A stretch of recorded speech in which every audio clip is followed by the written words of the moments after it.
Aun cuando en muchas sociedades modernas el rol de la mujer ha sido cada vez más reconocido, dentro de las instituciones religiosas las mujeres se sienten discriminadas, olvidadas e invisibilizadas. ¿Por qué la Iglesia Católica no acepta la ordenación sacerdotal de las mujeres? ¿No es esto una discriminación que ya han superado algunas religiones? Hoy, en Diálogos en Confianza, nos interesa saber tu opinión sobre el papel de las mujeres en la Iglesia. Hola, ¿qué tal? Yo soy Marisa Escribano. Gracias por estar con nosotros nuevamente. Hoy tenemos un tema diferente, un tema muy interesante, porque yo creo que es justo analizar el papel que la mujer ha tenido no solamente en la iglesia, sino a través de las diferentes religiones a lo largo de la historia. La verdad es que al principio teníamos un papel mucho más importante, mucho más reconocido, y con el paso de los años esto fue cambiando hasta nuestros días, en donde justo hoy vamos a analizar y vamos a ver cómo es la situación de la mujer actualmente en la iglesia, en las diferentes religiones y, bueno, lo que ha pasado con la mujer, con este tema de género que nos es tan importante y sobre todo con este tema de la igualdad. Entonces, quédese con nosotros, va a estar muy interesante. Yo creo que hoy, la verdad, vamos a poder aprender juntos acerca de un tema que es muy, muy vital y muy moderno y muy interesante para nuestros días. Así que acompáñenos. Me da mucho gusto saludar, Oscar Virués. Buenos días. ¿Cómo estás? Muy buenos días. Me da mucho gusto igualmente saludarte, mi querida Marisa, así como a todas las personas que hoy nos acompañan y que a través de las redes sociales se comunican con nosotros, tanto Twitter como Facebook. De hecho, la dirección para seguir el programa en vivo a través de internet es www.canal11.mx/diálogos. Otra forma de comunicarse es la vía telefónica. El número es el 51 66 40 00. Con mucho gusto saludamos a las personas que hoy nos acompañan aquí en el estudio de Diálogos en Confianza. Por supuesto, también a quienes nos pueden ver a través de nuestra señal internacional. Desde luego a nuestras y nuestro especialista, y hoy seguramente, pues sí, como bien decías, es un tema muy interesante y cada quien tendrá una aportación, ¿no? Así es, y justamente para empezar este tema, los invitamos a ver el siguiente material y a partir de ahí empezamos a platicar. Veamos. Estudios históricos y antropológicos han mostrado que las primeras representaciones de Dios en las antiguas sociedades arcaicas fueron imágenes femeninas. La mujer representaba la tierra, la fertilidad y la fecundidad, indispensables para la supervivencia de las frágiles comunidades. Todo esto fue cambiando con el paso del tiempo en la medida que las sociedades fueron dominadas por los hombres. En la actualidad, en las instituciones religiosas, generalmente las mujeres se sienten discriminadas, olvidadas e invisibilizadas. Un análisis crítico obliga a los matices. Sin embargo, es un hecho que las religiones han ejercido y siguen ejerciendo una función que relega a la mujer y legitima el orden establecido. Paradójicamente, las mujeres son la mayoría de los creyentes y las más fieles seguidoras de los preceptos religiosos. Las mujeres tienen la responsabilidad educadora en las diferentes creencias y en la tradición. Pero cada vez es mayor el número de mujeres en la sociedad contemporánea que cuestionan el relegamiento religioso. Tienden a apartarse de las orientaciones morales que les impone el patriarcado religioso y, en otros casos, se organizan autónomamente. Si bien muchas iglesias se han flexibilizado permitiendo la ordenación sacerdotal de mujeres, la mayoría mantiene la primacía patriarcal. Muchas mujeres se han revelado y ha surgido en todas las religiones una nueva forma de pensar y de reformular las creencias y las prácticas religiosas, proceso que los especialistas llaman la teología feminista. Bueno, pues esta introducción la tenemos gracias al programa Sacro y Profano, que conduce Bernardo Barranco y que además tenemos el enorme gusto de tenerlo esta mañana aquí con nosotros. Bernardo, bienvenido, muchas gracias. Marisa, buenos días. Qué bueno que estés aquí ahora en Diálogos en Confianza. Sí, más relajadito. Más relajadito, platicadito rico. Muchas gracias, Bernardo. Ustedes ya lo conocen, pero él es sociólogo de las religiones y conductor precisamente de este programa Sacro y Profano. Nos da mucho gusto que estés aquí. Nos acompaña también Marilú Rojas Salazar. Ella es doctora en Teología Sistemática y profesora de asignatura de la Universidad Iberoamericana. Bienvenida, Marilú. Muchas gracias, buenos días. Está también Amparo Lerín Cruz. Ella es teóloga reformada, miembro de la Comunión Mexicana de Iglesias Reformadas y Presbiterianas. Mucho gusto. Bienvenida, Amparo. Buenos días. Ruth Casas Godoy, ella es licenciada en Derecho con estudios de maestría en Teología. Buenos días. Gracias, Ruth. Buenos días.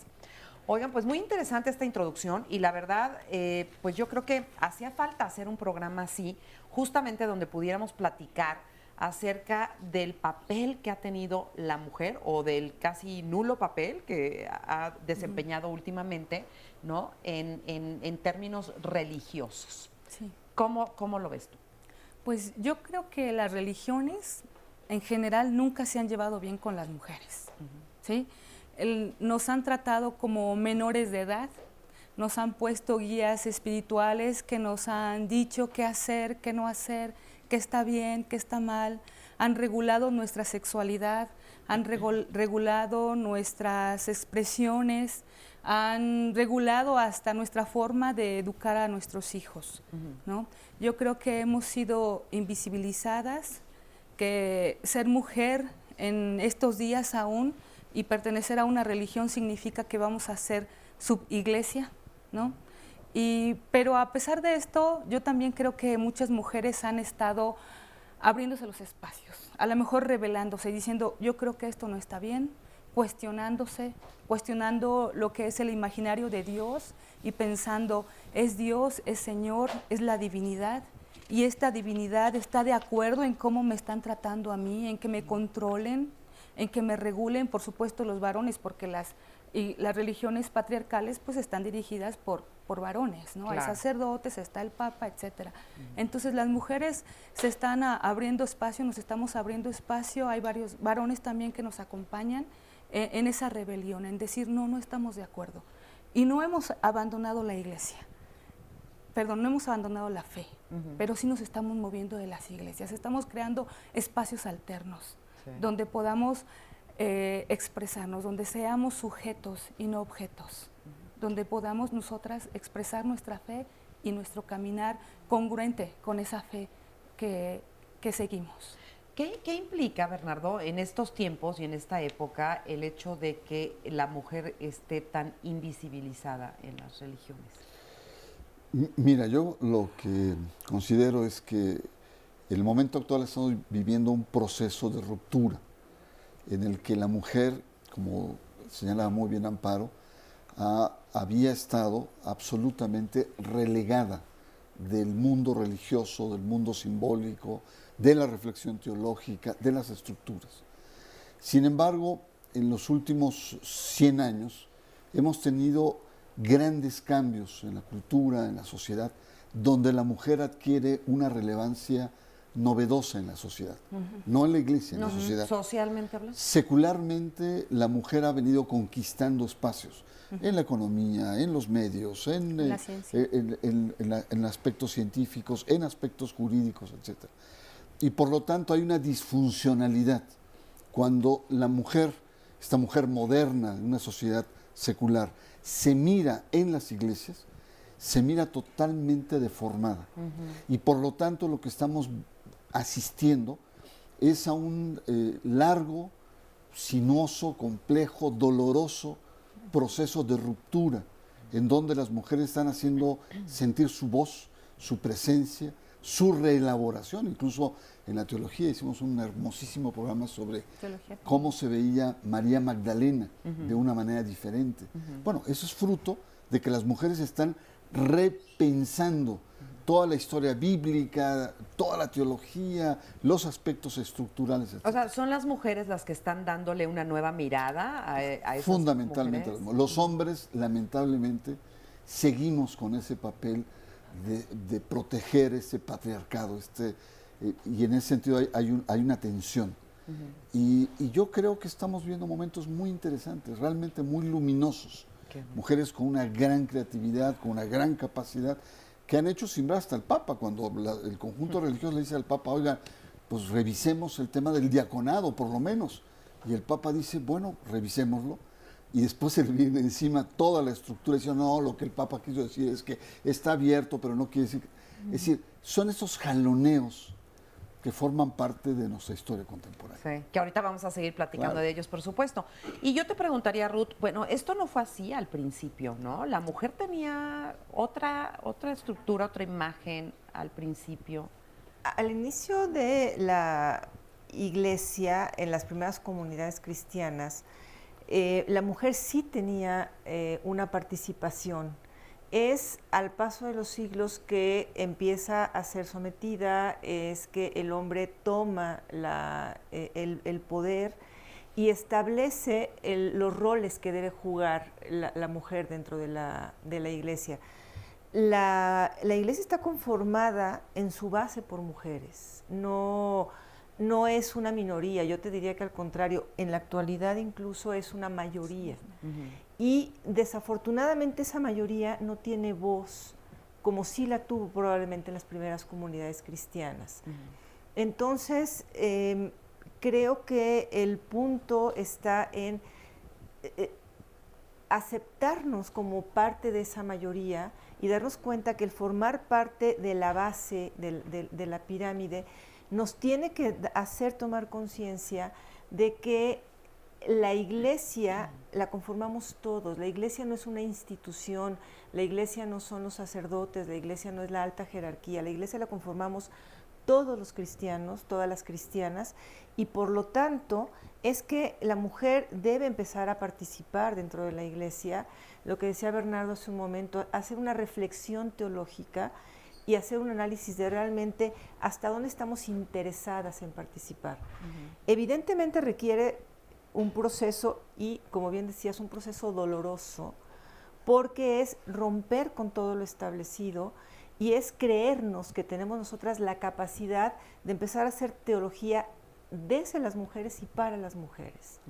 Ese proceso doloroso, pues será más doloroso para los hombres, para los que están, digamos, ahí, ¿no? Interrumpiendo, digamos, la posibilidad. En su ego patriarcal. En su ego patriarcal, exactamente, ¿no? Porque para las mujeres sería muy liberador. Y yo te preguntaría, Marilu, estas mujeres que forman parte de la iglesia, ¿qué lugares tienen? ¿Qué hacen? ¿Quiénes son? ¿En qué papeles están? Bueno, yo voy a hablar dentro de la Iglesia Católica porque hay distintas iglesias. Entonces, desde la Iglesia Católica, pues sí, como no tenemos la ordenación sacerdotal, nos hemos dedicado a hacer teología. Entonces, somos doctoras en teología, somos doctoras en Biblia, elaboramos también la ética, la moral. Hemos comenzado a incursionar en esos ámbitos, pero es muy reciente. Podemos decir que desde hace 40 años tenemos una reflexión teológica sistemática en América Latina. Y en México es un poco más joven el asunto, aunque he de decir que las primeras teólogas feministas en América Latina son mexicanas, exiliadas. Ándale, exiliadas no por el patriarcado mexicano. Tenemos a Elsa Tamés, una pastora metodista, que es experta en Biblia, ella es doctora en Biblia y ha hecho una reflexión muy profunda desde el feminismo a la Biblia. También tenemos a María Pilar Aquino, que es una teóloga también, sistemática, que se encuentra en Estados Unidos trabajando en la frontera con mexicanos emigrantes. Ella también enseña en una universidad de Estados Unidos. Y la pregunta es, ¿por qué estas mujeres mexicanas no pueden florecer dentro del sistema eclesial mexicano? Y bueno, la razón es que el patriarcado mexicano las ha llevado precisamente al exilio. ¿Y así es en todos los países? Bueno, no, hay países que han mostrado mucho mayor apertura. Creo que es importante también decir que la teología feminista, la teología de la mujer o la perspectiva con enfoque de género, va a la par también de ciertas reformas que se dan en la Iglesia y una mayor libertad de reflexión teológica, que es lo que se llama en América Latina el fenómeno de la teología de la liberación. Es decir, una teología pensada no solamente desde el pueblo pobre, sino también desde las injusticias. Y en esa búsqueda de injusticias, o esta constatación de injusticias, se ve el tema de la negritud, por ejemplo, ¿no? De lo indígena. Salen teologías indígenas, pero una de las más relevantes, indudablemente, es el tema de lo femenino. Y varía en países. Brasil hay, me parece, una gran explosión de reflexión de la mujer, en Estados Unidos, por supuesto, pero en países donde las estructuras religiosas son muy conservadoras, ahí es donde ha tenido mayor problema, como decía muy bien, por el tema del patriarcado. Y el miedo que tenemos los hombres de abrir estas marras que son inevitables. Fíjate, precisamente con respecto a eso, tenemos un sondeo muy interesante donde preguntamos a las personas que cómo verían a las mujeres oficiando misa. Entonces, vamos a ver qué es lo que nos dijeron. Pues raro, porque no estamos acostumbrados. Bueno, pues estaría muy bien que también se nos tomara en cuenta a nosotros, las mujeres. Pues creo que con el mismo respeto y con el mismo objetivo, ¿no? Aprender de una iglesia, de una religión, pero significativamente sería lo mismo. Yo creo que estaría muy padre porque estaríamos como en confianza todas. Yo creo que sería un poco más pacifista la forma de vivir de nosotros, ya que la mujer es un poco más sentimental que un hombre. Yo creo que sería correcto y ayudaría mucho para mejorar la visión de la mujer en este país, en un país tan machista.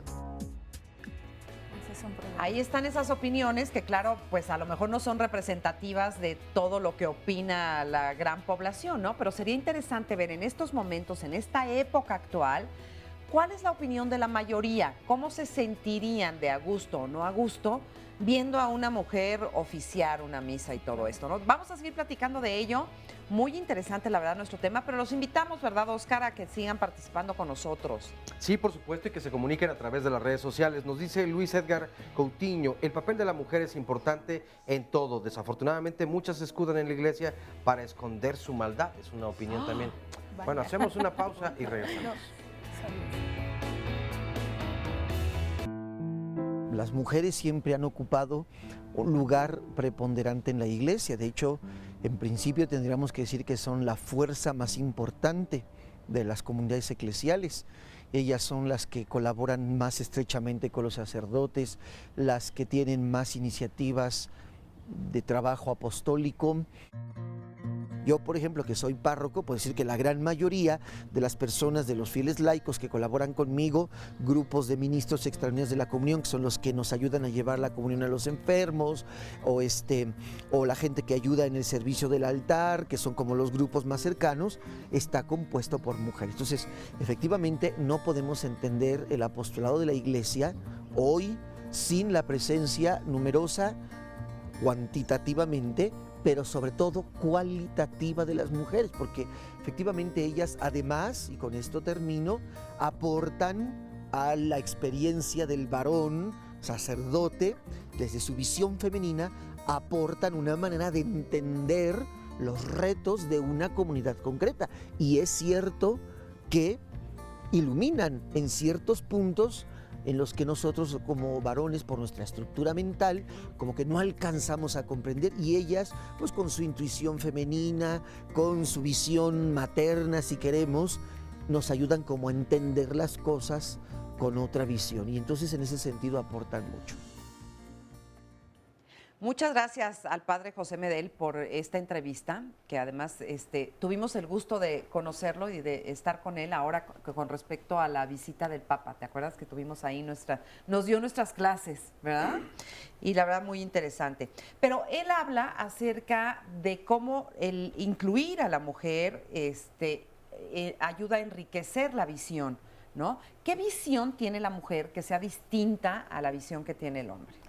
Mira, creo que el problema está en que la mujer ha tenido un papel de reproducir lo que el hombre dice, pero no de producir para la mujer misma dentro de la iglesia. Entonces, efectivamente la mujer colabora, la mujer participa, la mujer está presente, pero siempre siguiendo la pauta que marca el sacerdote. En el momento en el que una mujer rompe con esa estructura ya establecida, la mujer es rechazada e incluso excluida de la comunidad en la que participa. Entonces, eso creo que resulta muy negativo y sigue siendo un sello de una sociedad patriarcal, de una iglesia patriarcal, que no permite que de veras aflore esa creatividad y que la mujer logre hacer comunidad, pero en función de las necesidades de la mujer. Esto no implica excluir al hombre de ninguna manera, ni estar por arriba del hombre. Simple y sencillamente es entender las diferencias y ver que la iglesia tiene que tener un lenguaje específico para la mujer y entender cuál es su problemática socialmente en este mundo. ¿Cuál es el miedo? El miedo es de los hombres, es miedo, es celo a perder el poder. Pero esa es una historia antigua, antes del Génesis. Ahorita hablábamos, Marilu dijo, hay que tocar el tema del Génesis, pero eso es antes del Génesis, ¿no? Había un sistema matrilineal y la mujer era la madre de sus hijos, pero el padre no era el padre de sus hijos, ¿no? Cuando el hombre empieza a generar riqueza y se da cuenta que por medio de la fuerza física genera esa riqueza, entonces quiere controlarla, asegurarla para su descendencia. ¿Cómo? Bueno, teniendo solo una mujer, prohibiéndole a ella tener otras parejas y que ella sea de su propiedad, los hijos de su propiedad, la tierra de su propiedad, la riqueza de su propiedad. Poder. Poder. Y a la mujer se le acaba el disfrute de la sexualidad que tenía, ¿no? Y ahora es propiedad del varón. Entonces el varón tiene a la mujer como propiedad, puede tomarla cuando él quiera, puede dejarla cuando él quiera, puede apropiarse de los hijos también. Y ya entonces la mujer entra en un papel de sumisión, ¿no? Entonces, pero esto hay que justificarlo y entra, entonces se le da una justificación mítico-religiosa, viene el Génesis. Hay que justificar entonces que la mujer tiene ese papel de sumisión, ¿por qué? Porque es la que origina el pecado. Entonces darás a luz tus hijos con dolor. ¿La culpa de todo la tiene Eva? Marilu. De acuerdo a la mala interpretación del texto bíblico, sí. Y digo mala interpretación porque el texto está escrito en un contexto también patriarcal. Si analizamos un poquito más el texto, sin irnos mucho a la hermenéutica, solamente al texto en sí mismo, pues encontramos a una mujer que tiene curiosidad por conocer el bien y el mal. Y se pregunta por qué el bien y el mal no puede ser conocido por ella. De allí esta metáfora, hay que entender que el Génesis es una metáfora que no se está refiriendo ni a la caída ni al pecado. Esa es la mala interpretación que hemos dado de Génesis. Entonces, ¿a qué se refiere? La serpiente es la figura ancestral de la sabiduría, es la figura ancestral de la fertilidad, es la figura ancestral de la astucia. Y entonces ella es quien se acerca a la mujer. Si nos preguntamos por qué la serpiente, que simboliza la sabiduría, la inteligencia, la astucia y la fertilidad, se acerca a Eva y no se acerca a Adán. ¿Acaso es que Adán no tiene capacidad para escuchar, para cuestionarse? Si damos otra lectura de Génesis, Adán queda muy mal parado, porque es un hombre que no escucha, es un hombre que no se cuestiona, le dan un fruto que come sin pensar. Se lava las manos. Se lava las manos y preguntémonos si Adán hubiera recibido el fruto, ¿lo hubiera compartido con Eva? Y muchas respuestas serían absolutamente no. Exactamente. Y bueno, es un hombre que no toma la decisión y cuando es cuestionado por la divinidad, él responde con una cosa muy tonta, ¿no? Podríamos decirlo. La mujer que tú me diste me engañó. O sea, ninguna responsabilidad tengo yo, la tiene Dios, la tiene la mujer, pero yo no tengo ninguna responsabilidad. Así es. Entonces, desde esa metáfora, pues Adán sale salvado de todas las responsabilidades que debiera tomar. Y si leemos que en lugar de la pérdida del paraíso es la adquisición de la libertad del ser humano entre decidir el bien y el mal, dejaríamos de culpar a Eva. Así es. Pero así fíjate, volviendo al Génesis, el Génesis dice, y creó Dios al ser humano a su imagen y semejanza. Entonces, en el inicio empezamos iguales, a imagen de Dios, varón y hembra los creó. No había distinciones, ahí estábamos al parejo. ¿Dónde se rompió todo? ¿Sí? Cuando empezó este miedo, este celo, ¿no? Ese dejarle la responsabilidad a otro y yo asumo solamente nada, ¿no? No tengo ninguna responsabilidad, la culpa es de ella, el pecado viene por ella, la tierra no fructifica por ella, vienen las sequías por su pecado, etcétera. Pues entonces, ¿quién la tiene la culpa? Pues la mujer. Y entonces vamos a regular todo para que la mujer tenga la culpa. Y además estamos condenados a morir también por culpa de Eva, ¿no? Sí, no, de todo. Nos pueden culpar de todo. O sea, la culpa de todo la tiene Eva. Pero ahondando en el mito, habrá que rescatar que ese mito fue elaborado en un contexto muy importante. Es con la influencia de los griegos. Sí, totalmente. Es un mito muy tardío y es un mito que sirve para sacar a las diosas del monoteísmo judío al que se quería implantar.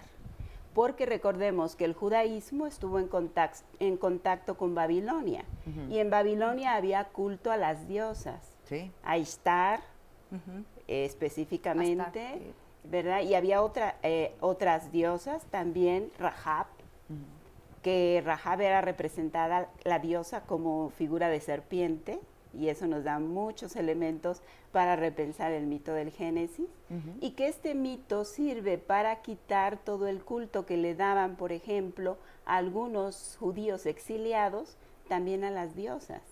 O sea, que era una manera, digamos, como de desprestigiar. Sí. Bueno, ¿no? Lo que yo creo es que esto que estamos planteando, que están planteando, nos remite a la historicidad de las religiones. Amparo nos ha dicho muy bien, en los orígenes arcaicos del ser humano, la representación de Dios era femenina. ¿Por qué era femenina? Porque la mujer garantizaba la fecundidad. Y había una gran relación simbólica, religiosa, entre la fecundidad femenina y el mundo sagrado. Y ahí lo tenemos. ¿Qué pasa siglos después, ¿no? Que en un contexto de afirmación de sociedades patriarcales, que el sexo de Dios cambia y de mujer pasa a ser hombre? ¿No? ¿Y en qué momento se da esa transición? O sea, ¿cómo logran esa transición? No, lo que quiero decir es del trabajo, cuando en el sedentario. Y es en el contexto de la cultura, lo que se señalaba, es decir, es un momento en donde hay una primacía masculina, hay un patriarcado, y por lo tanto la representación de la sociedad, la justificación, la cultura y lo religioso también cambia. Y es ahí en donde la mujer pasa a jugar roles secundarios y hasta perversos, malévolos. Hay muchas metáforas en la Biblia, pero no solamente en la Biblia, en el mundo judío, en la religión islámica, en donde se le ve a la mujer con una serie, sobre todo muchos defectos y muchos, digamos, cuestionamientos. Con sospecha. Pero es fruto de un proceso de cultura, lo cual te habla de que lo religioso siempre va reflejando los diferentes momentos civilizatorios, las diferentes culturas. Por eso una exquisita reflexión sobre el Génesis lo hace una mujer que replantea cosas. Claro. ¿Por qué? Porque las mujeres hoy tienen un rol diferente en la sociedad, intelectual, político, social, comunicativo, ¿no? Así es. Y tenemos varios comentarios y opiniones. Y llamadas, así es. Nos dice Manuel González Agreda. La palabra sacerdote quiere decir el que te da lo sagrado, porque nadie sabe esa traducción.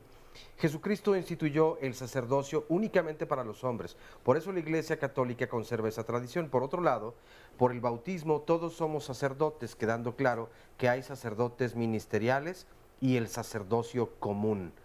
Lilia Vázquez García, me gustaría saber el punto de vista de la religión ortodoxa. ¿Están de acuerdo en incluir a la mujer como sacerdotes? Marta, la posición de la mujer en la Iglesia es muy importante y siempre lo ha sido. Pero para llegar al sacerdocio no lo creo conveniente, porque en la última cena era Jesús hombre quien nos dio la pauta en la Eucaristía, no Jesús mujer. José Rodríguez Rábago, el programa es muy feminista y ya casi siempre son así sus programas. No sean, así lo pone, respetando la textualidad de la llamada, tan arrastrados con el feminismo. Nos están dando durísimo a los hombres. Yo aquí quisiera hacer una breve pausa, mi querido José, con todo respeto yo diría, creo que más bien el machismo ha arrastrado durante miles de años a las mujeres y hoy en día tendríamos nosotros como hombres que entender que la equidad entre los seres humanos es importantísima, no la igualdad entre mujeres y hombres, porque allí radican muchas diferencias, afortunadamente. La equidad, es decir, el derecho de ambos, como mujeres y hombres, a obtener los mismos privilegios y derechos y obligaciones. Oye, Bueno, déjame preguntarle a Bernardo, ¿qué opinas de ese comentario? Como hombre. O sea, como hombre, ¿tú cómo sientes? ¿Sientes muy agresiva esta parte femenina, digamos, de querer y de hacer este programa, particularmente hoy, sobre el papel de las mujeres en la iglesia y todo eso? No, por supuesto que no. Yo creo que uno de los, digamos, deberes de los medios de comunicación es reflejar los grandes cambios que está teniendo la sociedad. Y más un canal cultural que plantea, entre muchas otras cosas, la apertura al conocimiento, la apertura a la equidad, a los derechos.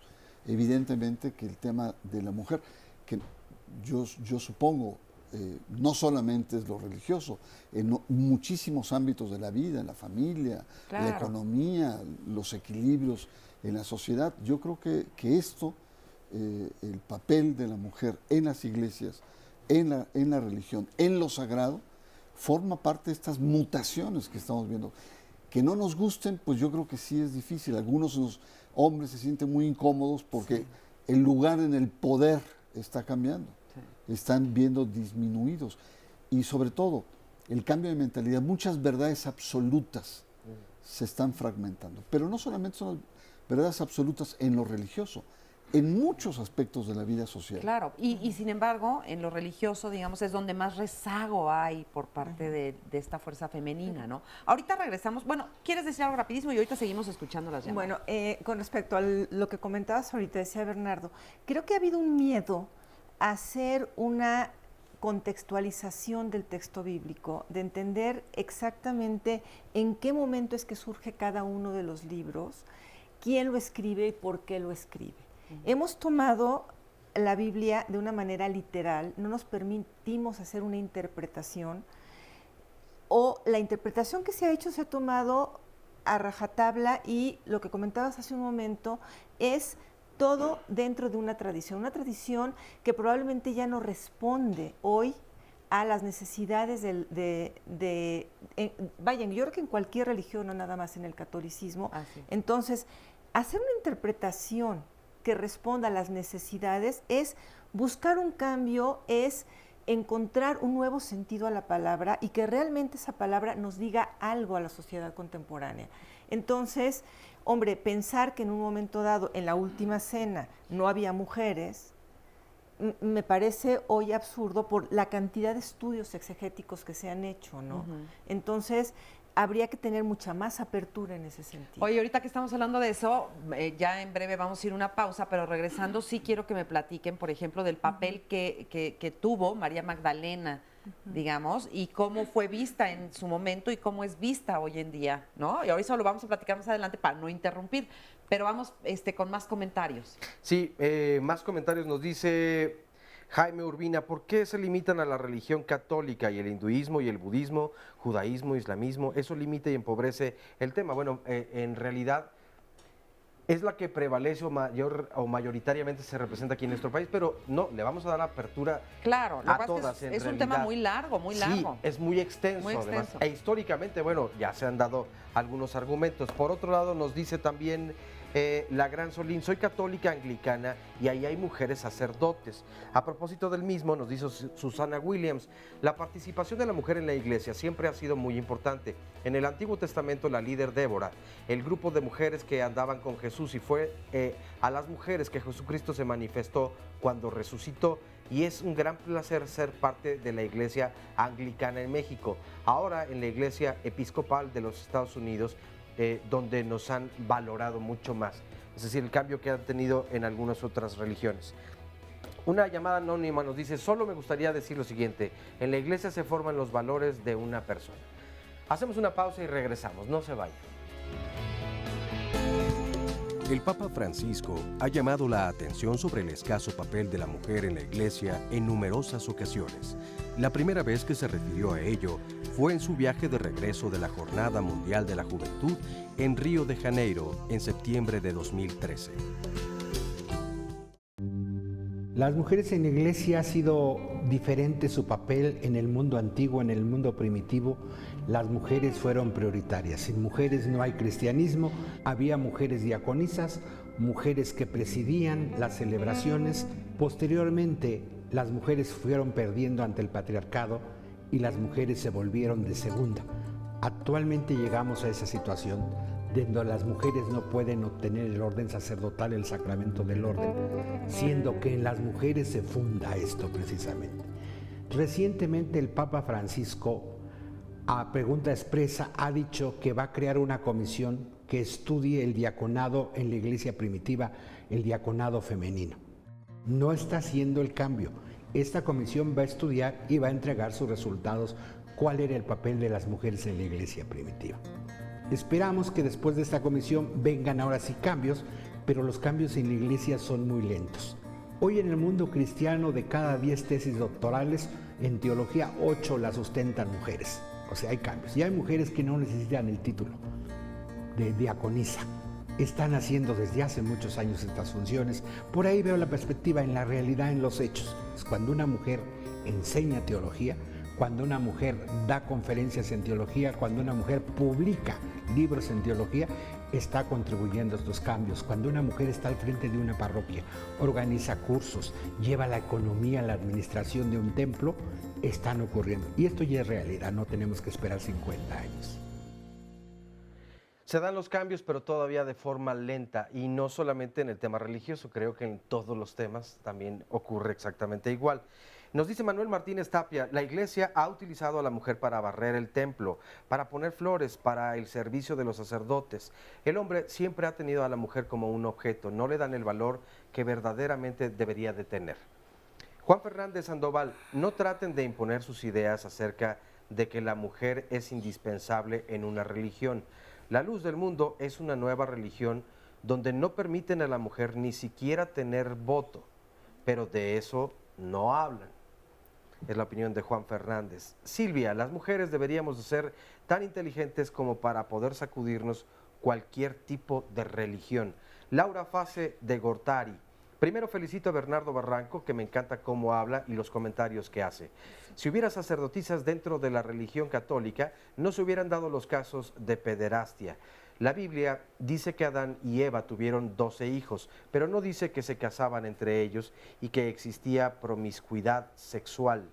Guadalupe Riestra, de Magdalena Contreras, el tema de hoy es sumamente interesante y polémico. Sin embargo, en mi opinión, lo que piensan los hombres se ve claramente reflejado en la cantidad de mujeres que están en la audiencia como mayoría y en los ponentes donde solamente hay un varón. En cuanto a mi opinión personal, estoy plenamente convencida de la igualdad del hombre y la mujer, pero vivan las diferencias. Por otra parte, no puedo imaginarme a una mujer embarazada celebrando misa. América Enríquez dice, yo renuncié al convento porque me niego a conformarme. Quiero tener las mismas funciones y derechos que un sacerdote. Margo, no entiendo, las mujeres son las que más participan en la iglesia y por otro lado son las más hechas a un lado. María Valencia, en Morelia, en la colonia Chapultepec, una monja cada martes llena la iglesia con cientos de personas llamando a la oración. No es misa, pero pareciera misa. Y por último, esta de Jorge Alberto Betancourt. La mujer tiene un papel y una participación a veces mayor que la de los varones en la iglesia. En la iglesia cristiana evangélica hay reuniones solo de damas los miércoles en la iglesia Agua Viva Huehuetoca y los lunes además de congresos y otras ocupaciones dentro de ella. Yo creo que gracias a la participación femenina es como se nutre muchas veces de las personas del pueblo, de la iglesia en completo, pero que organizan pláticas, pero no tienen en realidad una verdadera opinión o poder o lugar donde pueden tomar decisiones. Ni ministerios reconocidos. Ni ministerios reconocidos. Exactamente. Y fíjate, ahorita vamos a retomar varias cosas de las que están diciendo, porque efectivamente es un tema sumamente polémico, es un tema que incomoda, como muchos otros, pero aquí estamos hablando de religión, estamos hablando de iglesia, estamos hablando de mujeres, de desigualdad. Entonces, pues yo sé que pisamos los talones de muchas personas. No estamos diciendo que o sea, tampoco es como un favoritismo de que nada más las mujeres, no. Claro. Estamos hablando de una equidad que no es igualdad, ya lo dijo bien Oscar hace un ratito, y equidad que no es igualdad, pero que es muy importante como sociedad, como cultura, como todo. Ahora, cuando estamos hablando de iglesia, no estamos hablando nada más de la Iglesia Católica, así ¿no? Es, así es. Cuéntales tú, por ejemplo, qué haces. Bueno, ¿Y a qué iglesia perteneces? Pertenezco a la Iglesia Presbiteriana Reformada en México, a la Comunión Mexicana de Iglesias Presbiterianas y Reformadas en México, pero salimos de la Iglesia Nacional Presbiteriana de México, y ahorita voy a retomar el comentario que llegó de que solamente esto es cuestión de mujeres, que no hay hombres, que solamente estás bendito entre las mujeres, Bernardo. Eso sí. Qué suerte. Eso sí. Pero no, este es un trabajo que hemos hecho mujeres y varones también. También los varones nos han acompañado, hay que decirlo y hay que reconocerlo. No solamente estamos solas nosotras, ¿no? Hay varones que nos han acompañado, que nos han seguido, pero yo quiero regresarme bastante en la historia, porque en la historia de las iglesias, ahorita que estamos hablando ya de una pluralidad, pero en la historia del cristianismo, el varón que nos acompañó, el varón que dio la cara por las mujeres, el que nos defendió, el que veía que una mujer era acusada injustamente y sacaba la cara por esa mujer, que decidió curarnos, que decidió tocar a las mujeres, que decidió sanarlas rompiendo las leyes del sábado, fue Jesucristo. Jesucristo es el defensor de las mujeres encima de cualquier varón, por encima de cualquiera. Entonces, él es el que inició esta causa, porque proclamaba esos valores del reino, de equidad, de justicia, ¿no? Entonces, hay más varones que nos han apoyado, que nos han acompañado, que han sufrido también hasta la excomunión. En la iglesia presbiteriana, 7 varones fueron excomulgados hace pocos años por 3, 4 para no equivocarme, porque por defender la ordenación de las mujeres. Fíjate, hasta ese grado. Sí, hasta ese grado, pastores. Entonces, las mujeres en ese tiempo no fuimos excomulgadas porque no nos tomaban en cuenta, porque éramos invisibles para ellos, entonces no nos iban a excomulgar. Una servidora está registrada en gobernación como pastora por la Iglesia Nacional Presbiteriana de México. O sea, ¿tú oficias misa? Ahorita ya oficio, en aquel tiempo no. Pero aún estando registrada en gobernación como pastora, no me reconocieron. No me reconocieron. Ahora ya estoy ordenada, oficio lo que son los sacramentos de la mesa del Señor, del bautismo y el matrimonio, que para la iglesia presbiteriana no es un sacramento. ¿Y cómo sientes la reacción de las personas de tu iglesia? O sea, ¿les gusta que sea una mujer la que oficie la misa? Claro, es una comunión de iglesias nueva, con gente que está trabajando por los valores del reino, que estamos tratando de hacer una iglesia diferente, viendo que otra iglesia puede ser posible. Otro mundo puede ser posible, pero con una iglesia puede ser posible. Ahí es muy interesante porque la iglesia presbiteriana a nivel mundial está abierto a sacerdocio femenino. Gracias a esa influencia, en México se ordenaron mujeres. Desde los años 50, en la iglesia presbiteriana se ordenan mujeres en el mundo. Así es. En México hasta 2011. Sí. Y en México entonces se ordenaban mujeres, pero después vino una especie, internamente en México, una especie como de machismo religioso. Dijo, no, te ordené, Amparo, ahora te desordeno, ¿no? Entonces fue realmente... En el 2010. Fue un quiebre muy fuerte, sonó mucho. Yo recuerdo en radio, hicimos una denuncia sobre este hecho, porque la ordenaron a ella, la iglesia presbiteriana, y después la desordena. Yo no estaba ordenada ese tiempo, pero sí había varias mujeres atrás de mí que habían sido ordenadas desde 1985 como ancianas de iglesia y diaconisas. En 2010, la cúpula patriarcal y fundamentalista de la iglesia presbiteriana decide, vamos a desordenarlas a todas esas mujeres. Entonces reaccionamos, hombres y mujeres reaccionamos. ¿cómo desordenas a alguien que has ordenado en el nombre de la Trinidad? ¿Dónde están tus fórmulas? ¿Sí? En tus estatutos, en tu constitución, en tu libro de orden y de liturgia, donde dice cómo ordenar a alguien, pero no dice cómo desordenas a alguien. ¿Cómo puedes desordenar a alguien que fue ordenado en el nombre del Padre, del Hijo y del Espíritu No, bueno, Santo? entonces tremendo. Bueno, para el 2011 retoman el tema y entonces dicen, bueno, no desordenamos, desconocemos la ordenación de las mujeres. Pues sí. Y no se vuelve a tocar más el tema en la Iglesia Presbiteriana de México. ¿Sí? Entonces, después viene la excomunión de mis hermanos pastores y decidimos formar una nueva comunión de iglesias, donde las mujeres tenemos un lugar. Tú me decías, ¿cómo ha sido eso en tu iglesia de ser pastora? La verdad, yo lo viví con mucha libertad. Nunca tuve un problema por ser mujer. Al ministrar los sacramentos, que los hombres no quisieran recibirlo de mi mano, no. ¿No? No. Nunca te llegó a pasar. Acompañaba la mesa con ancianos de iglesia y con ancianas de iglesia y nunca hubo ese problema. Qué ¿no? bueno. Lo difícil fue el pastorado. Sí, Eso es difícil, eso Sí. es difícil. Bueno, pero por ser mujer no tuve un problema en la nueva comunión de iglesias. Este caso nos muestra que no porque una iglesia avance esté todo dado. En todas las iglesias, incluso vamos a ver la iglesia anglicana, donde también desde hace muchísimos años se ha dado esto, pero no es definitivo. Siempre hay un proceso en el cual las mujeres tienen que estar permanentemente alerta porque hay reflujos también. Sí.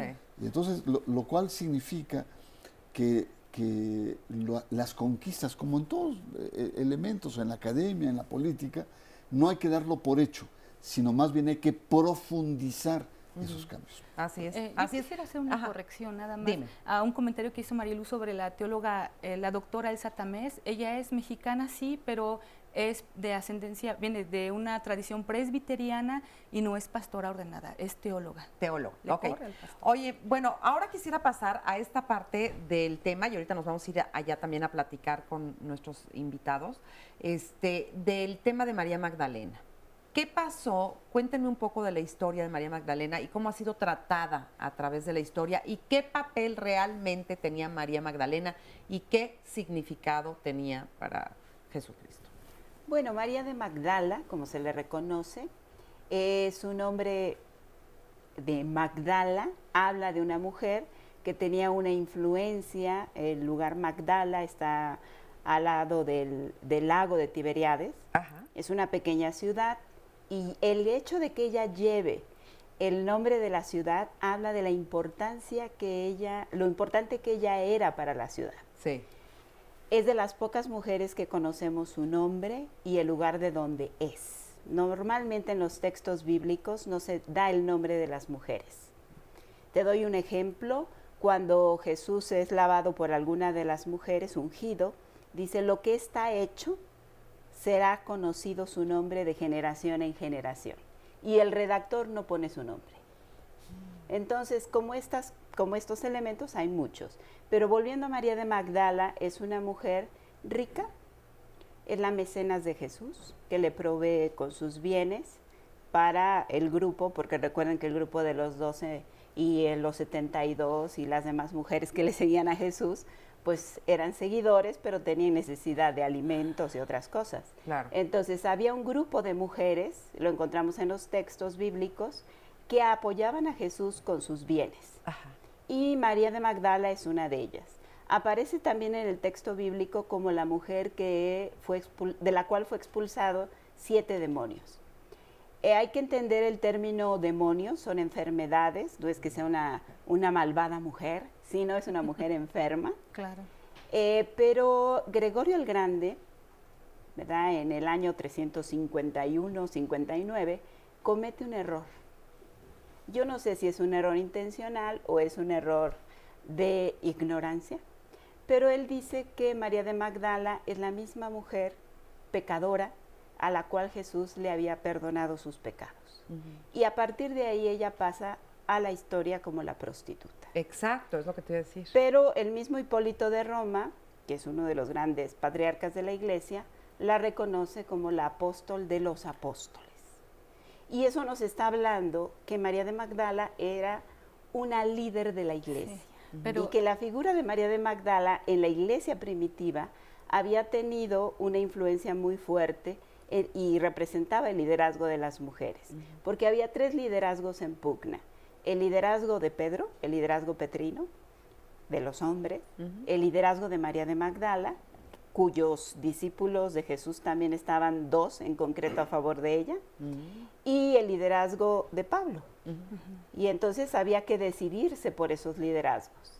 Y es hasta la institucionalización de la iglesia como tal, cuando, para que pueda institucionalizarse, sacan a las mujeres de la historia.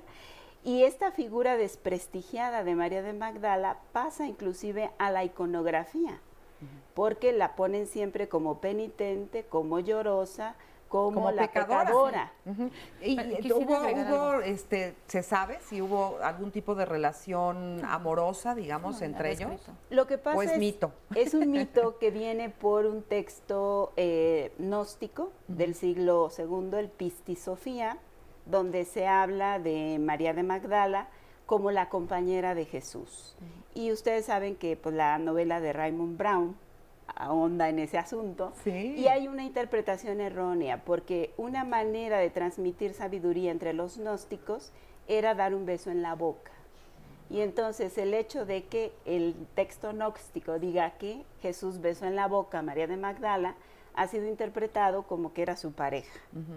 Pero lo cierto es que María de Magdala es la testigo ocular de la resurrección, es la mujer líder de la comunidad, era una mujer respetada, y es una mujer que curiosamente en el Evangelio de Juan aparece al pie de la cruz, en el mismo nivel de la Madre de Jesús. A eso voy. Yo quisiera agregar un poquito más. María Magdalena es la apóstola apostolorum. ¿Por qué? Porque presenció la resurrección. Apóstol quiere decir el enviado. Entonces, pero Jesús mismo es quien la envía. ¿Sí? Para los que dicen, no, Jesús nunca llamó, Jesús nunca envió, etc. Jesús le dice, más ve a mis hermanos y diles. Ve y lleva la noticia de la resurrección.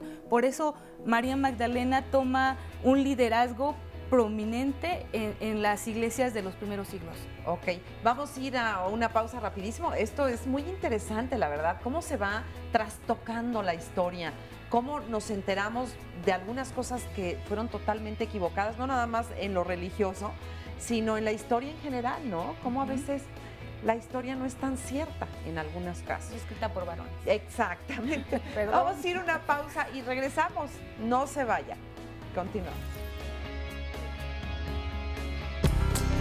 Sufro, lo digo de verdad, cuando veo en la iglesia o en algunas organizaciones eclesiales que la función de servicio de la mujer, que todos tenemos y debemos tener, se transforma en un papel de servidumbre, afirmó el Papa Francisco en octubre de 2013. Regresamos a Diálogos en Confianza. Mañana 7 de julio tocaremos un tema también muy importante. Hablaremos acerca de reflexionemos sobre el racismo, y este programa lo realizaremos desde el Museo de la Ciudad de México, en el marco de la exposición Imágenes para Verte, una exhibición del racismo en México que se presenta en el Museo de la Ciudad de México, y Diálogos en Confianza te invita a que reflexionemos juntas y juntos en torno a este tema, el racismo. En esta exposición se pueden apreciar las causas, consecuencias e implicaciones del racismo. La muestra está compuesta por 200 piezas que datan del siglo XVIII al siglo XXI. Entre pinturas, objetos, fotografías, instalaciones, esculturas, colecciones científicas, videos y documentos reunidos en el marco de la campaña Encara el Racismo, que lleva a cabo la Secretaría de Cultura de la Ciudad de México.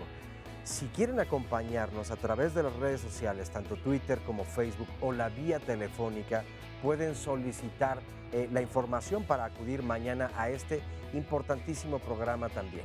El número telefónico es el 51 66 40 00 y nos daría mucho gusto verlas y verlos por allá mañana a las 9 en punto de la mañana. Vamos a ver a continuación un breve resumen de la primera parte de este programa. Las religiones en general nunca se han llevado bien con las mujeres. Y no hemos abandonado la iglesia. Perdón, no hemos abandonado la fe, pero sí nos estamos moviendo de las iglesias, estamos creando espacios alternos. Yo creo que estamos viendo momentos muy interesantes, realmente muy luminosos mujeres con una gran creatividad, con una gran capacidad, que han hecho simbrar hasta el Papa, cuando el conjunto religioso le dice al Papa, oiga, pues revisemos el tema del diaconado, por lo menos. Al inicio de la Iglesia, en las primeras comunidades cristianas, la mujer sí tenía una participación. En la actualidad incluso es una mayoría. Y desafortunadamente esa mayoría no tiene voz, como sí la tuvo probablemente en las primeras comunidades cristianas. Mira, creo que el problema está en que la mujer ha tenido un papel de reproducir lo que el hombre dice, pero no de producir para la mujer misma dentro de la iglesia.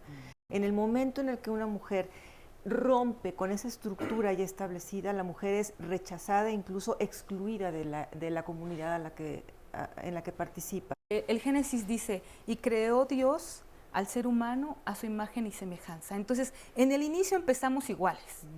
Una exquisita reflexión sobre el Génesis lo hace una mujer que replantea cosas. ¿Por qué? Porque las mujeres hoy tienen un rol diferente en la sociedad, intelectual, político, social, comunicativo. Uno de los cambios para mí muy significativos es que la Iglesia está siendo, por lo menos la autoridad eclesial está siendo más humilde. Por ejemplo, el Papa Francisco en algunas declaraciones y sobre todo en algunos documentos, como en el Evangelii Gaudium, ha mencionado que la comunidad no debe de esperar del magisterio papal una palabra definitiva o completa sobre todas las cuestiones que afectan a la Iglesia y al mundo. También ha mencionado en este mismo documento que ni el Papa ni la Iglesia tienen el monopolio de la interpretación de la realidad social o la propuesta de soluciones para problemas contemporáneos.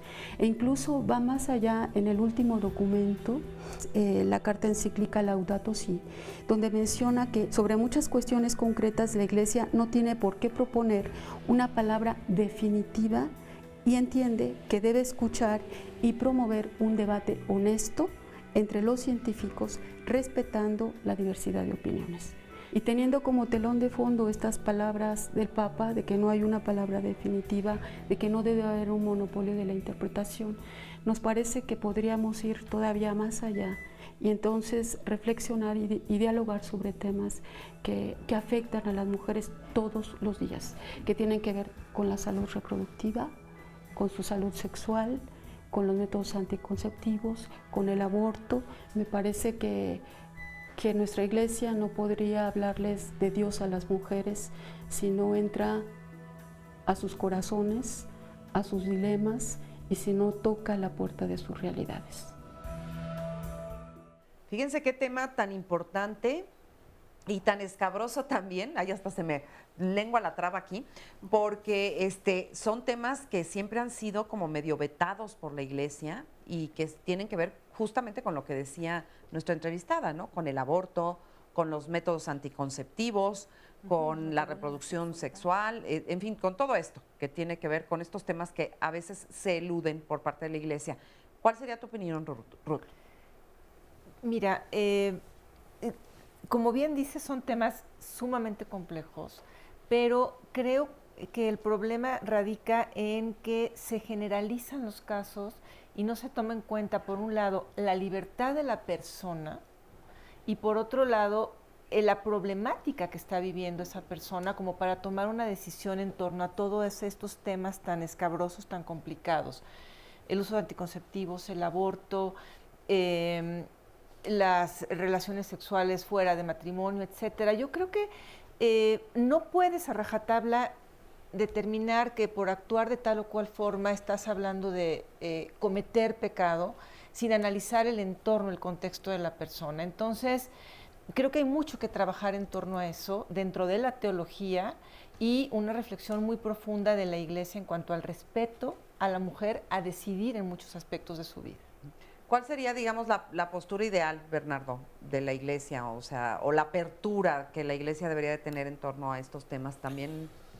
Mira, Guadalupe Cruz, esta joven teóloga mexicana, plantea que si la Iglesia no entra no solamente en los corazones de las mujeres, sino en sus realidades, difícilmente va a checar. Hay encuestas que señalan, sobre todo las mujeres modernas, jóvenes, que la Iglesia católica, en el caso de nuestro país, sí interfiere en su cuerpo, en toda la dimensión de su sexualidad. Y por lo tanto es interesante ver que las mujeres jóvenes están perdiendo esta relación con la religiosidad católica, precisamente porque ven en las posturas, pronunciamientos, declaraciones de los obispos una agresión a esto que es muy propio de ellas. Y no voy a ir muy lejos. El obispo de Toluca, de donde viene Amparo, acaba de declarar que no va a permitir que las mujeres, o solamente las mujeres cuya vestimenta no ofenda a Dios, puedan entrar en los templos. Imagínate nada más. ¿Qué ofende a Dios? En este siglo, en esta época. Es decir, tenemos todavía actitudes de cierta agresión. Sí. Ahora, no quiere decir que todos sean así. Hay muchos obispos, muchos teólogos que son abiertos a esta problemática de las mujeres.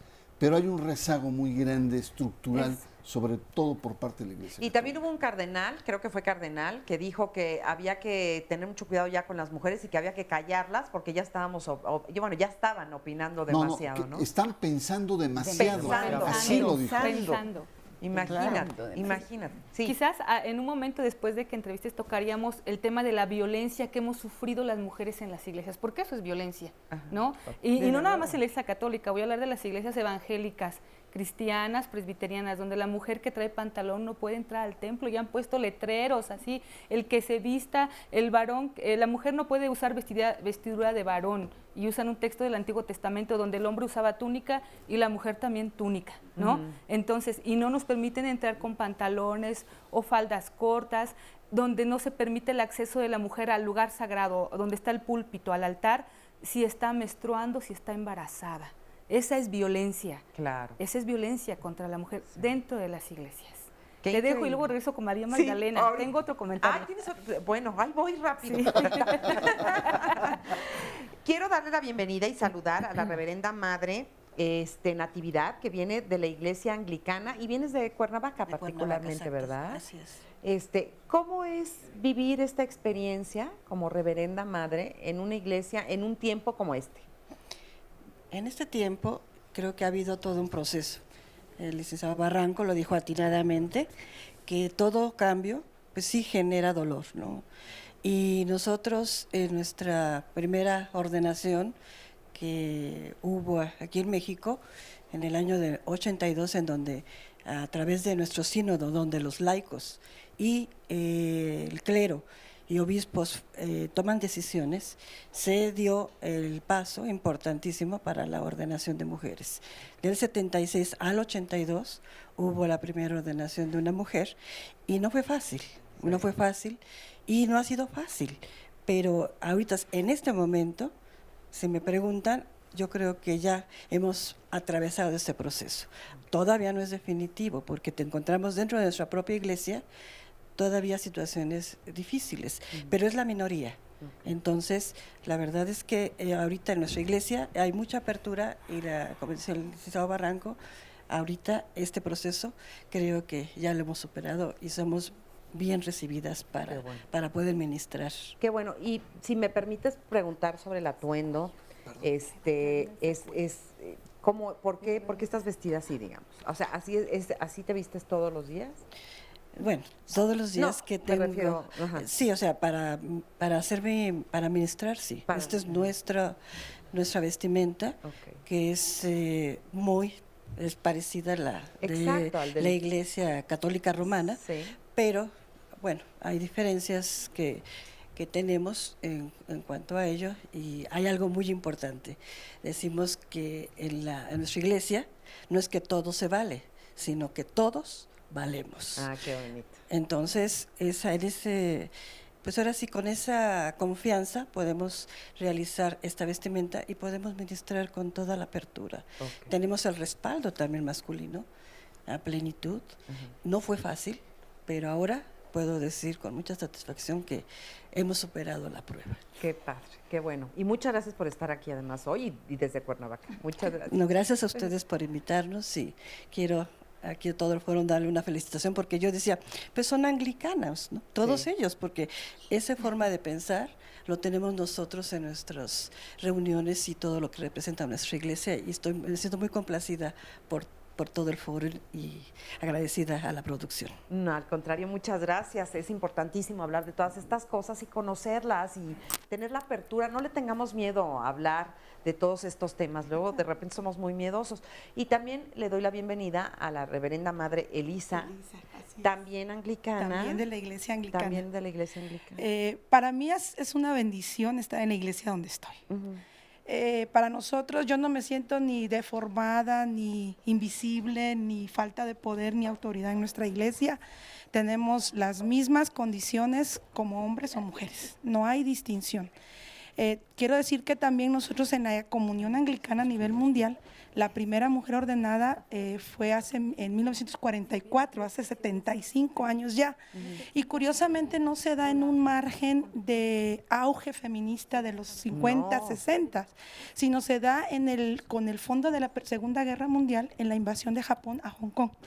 Y la reverenda madre Liti Moy, que es quien se ordena precisamente porque los sacerdotes varones son expulsados o encarcelados. Entonces la comunidad necesitaba el servicio ministerial y su obispo y la comunidad deciden ordenarla. Entonces vengo de una iglesia donde la ordenación de la mujer en su origen es respuesta a la necesidad del pueblo, a necesidad de atender enfermos, heridos, comunidades solas, y donde se puede anunciar el reino de Dios. Eso es muy, muy hermoso para nosotros.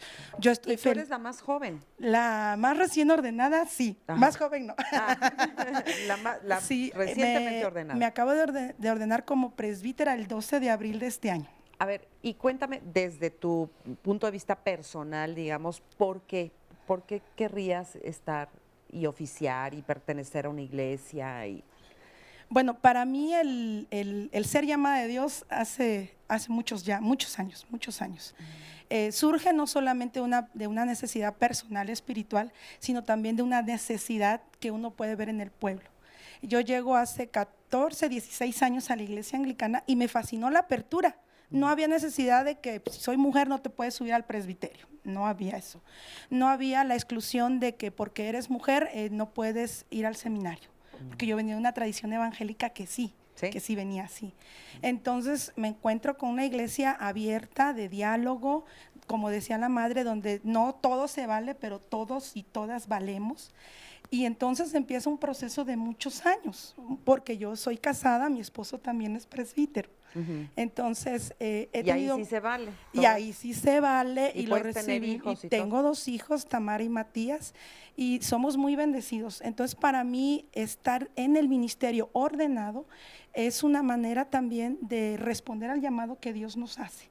En una iglesia, la iglesia anglicana, que no se da en todas partes del mundo, tomando un poquito las palabras del señor Barranco, que en la iglesia, en la comunión anglicana todavía no se abre en todas las provincias.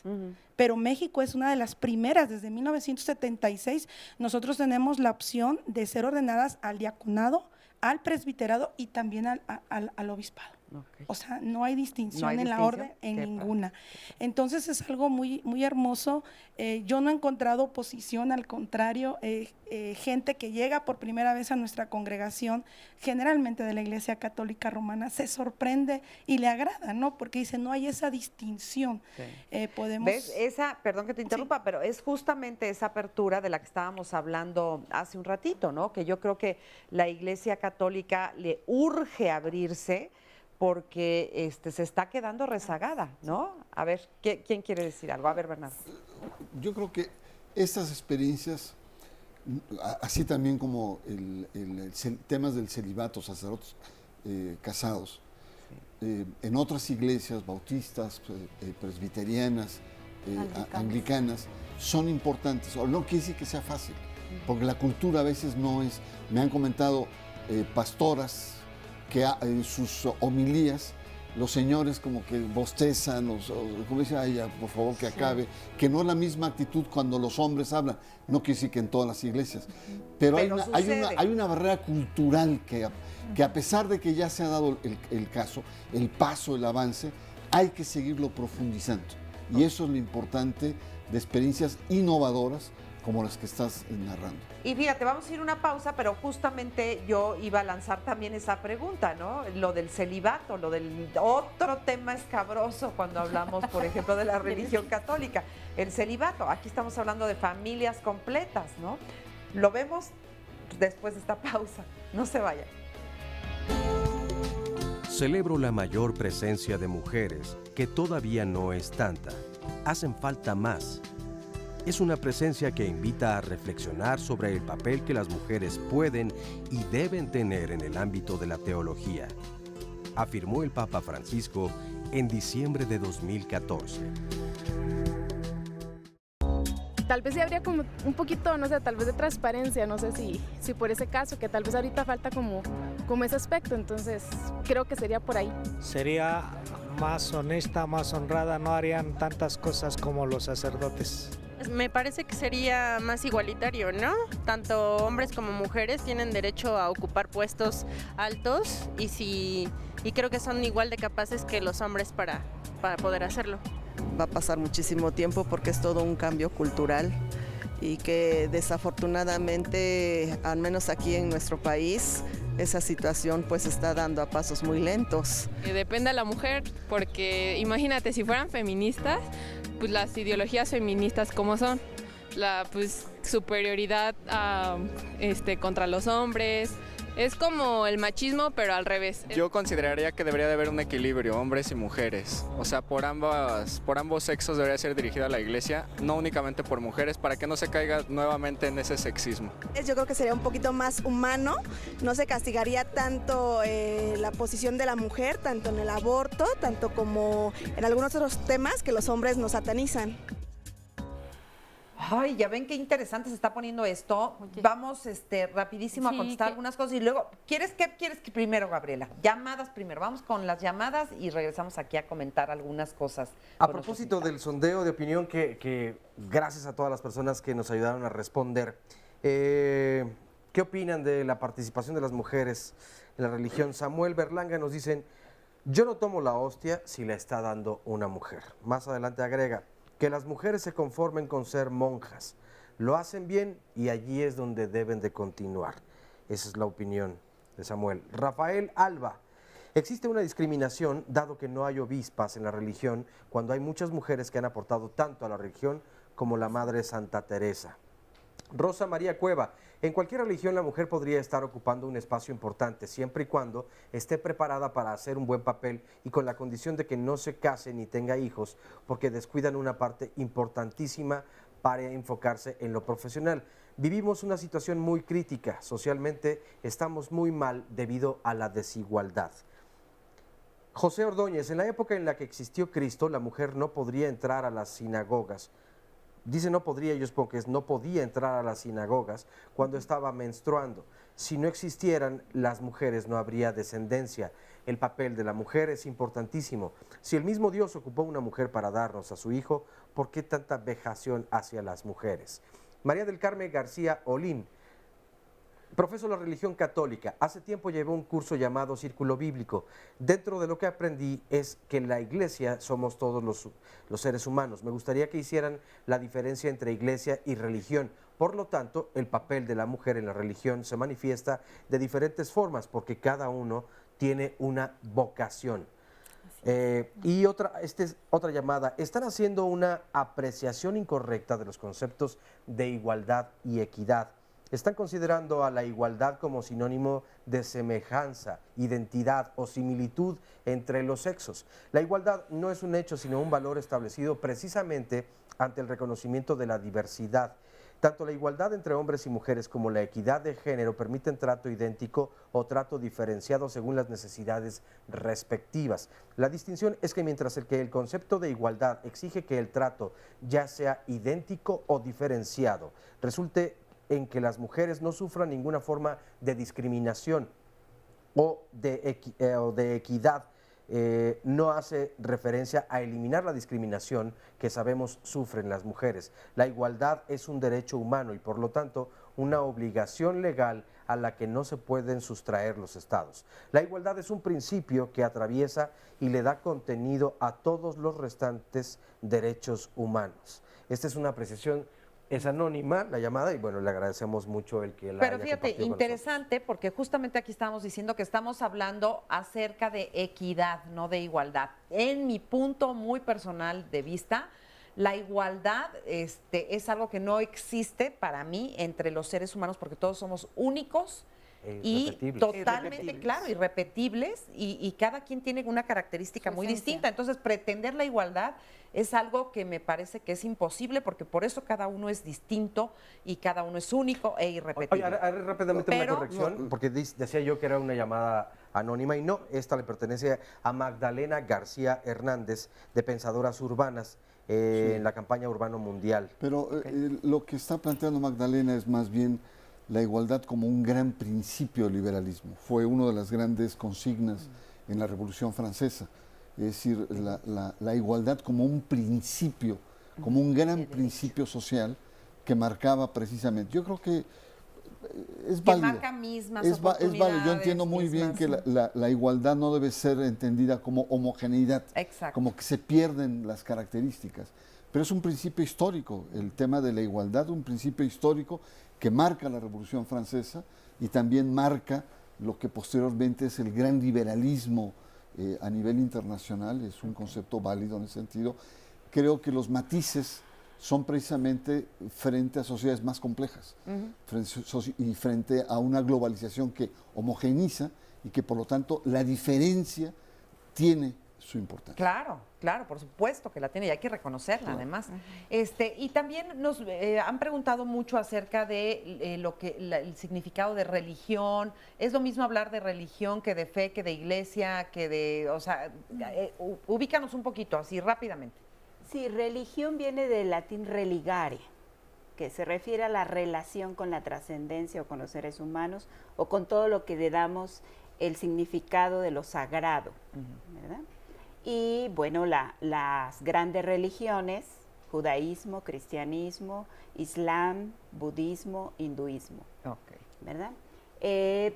Iglesia son los grupos institucionales que tienen una serie de normatividades en torno a dogmas, doctrinas y que practican pues dentro de esas normas. Pero cuando dices iglesia no necesariamente estás hablando de iglesia católica, por decir algo. No, estoy hablando de muchas iglesias o denominaciones o tradiciones, que son grupos que se institucionalizan, que tienen una normatividad y que tienen toda una doctrina. Perfecto. Para mí, para nosotros como reformados, la iglesia son las personas que viven su fe, ¿no? Pero no hay una iglesia que se llame así iglesia y que no promueva los valores del reino que Jesucristo nos trajo. Entonces, si no promovemos esos valores, pues entonces no somos iglesia, somos otra cosa, ¿no? Yo volviendo un poquito a lo de María Magdalena, me quedé en que fue enviada por Jesús mismo, por el Señor Jesucristo, cuando Jesucristo la vio en los albores de la resurrección y le dijo, más ve a mis hermanos y diles, Él la envió. Ella llegó con los apóstoles, menciona el Evangelio, y los apóstoles no le creyeron, dice la Escritura, y les parecía locura lo que estas mujeres decían. O sea, las tomaron como locas, ¿no? Pero ella toma este liderazgo y el teólogo Muhlman dice, si no hubiera un testimonio de las mujeres de la resurrección, no tendríamos ahorita ningún testimonio de esa resurrección. Fue por las mujeres que llegó. Y parte de la ordenación de las mujeres al sacerdocio se basa en ese envío que Jesucristo le hace a María Magdalena. También se hablaba hace ratito de la violencia que hemos sufrido las mujeres. Hay violencia de reproducción, en los derechos de la reproducción, es decir, tenemos derechos como mujeres a decidir qué métodos anticonceptivos usar, cómo llevar nuestra sexualidad, cómo ejercerla, ¿no? En la Iglesia Católica, bueno, hay mucho diálogo ahí o mucha polémica más bien, mucho jaloneo entre usar el condón, los anticonceptivos, etcétera. En las iglesias cristianas o evangélicas no se menciona, ¿sí? ¿Por qué? Somos de familias pequeñas, sí se usan los métodos anticonceptivos, pero dentro del matrimonio.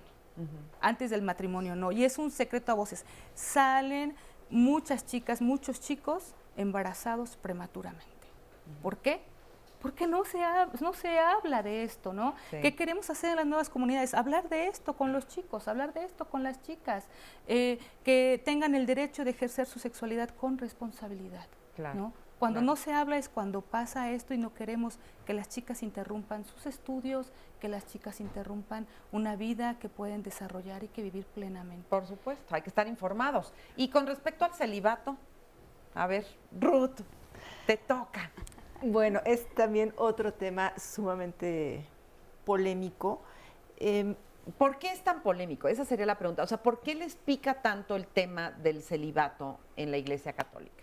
La tradición dice que los sacerdotes deben permanecer célibes, pero hasta dónde hay una conciencia y un interés por aquellos estudios exegéticos que deben hacerse y entender que probablemente las escrituras no van por ese camino, ¿no? Ahí dejaría yo esa pregunta. Las escrituras no dicen eso. A nivel personal, considero como católica y como quien acude de pronto a un sacerdote para una dirección espiritual, para una duda, en lo personal tuve ya la experiencia en una ocasión de platicar con un sacerdote que había estado casado, que enviudó y que de pronto decidió tomar los votos. Entonces fue una plática tan diferente, Marisa, el que entendiera mi posición como mujer casada, como madre, los conflictos que se pueden dar en una pareja después de tantos años de casada, etcétera, que verdaderamente, vaya, no descalifico a los sacerdotes que permanecen en el celibato, pero creo que esa experiencia de vida te hace mucho más humano y comprender un poco más, ¿no? Te enriquece. Te enriquece y puede entender incluso después de haber estado casado cuando una mujer realmente está siendo víctima de una violencia, cuando una mujer tiene una baja autoestima y necesita ella como tomar un nuevo lugar en la relación de pareja.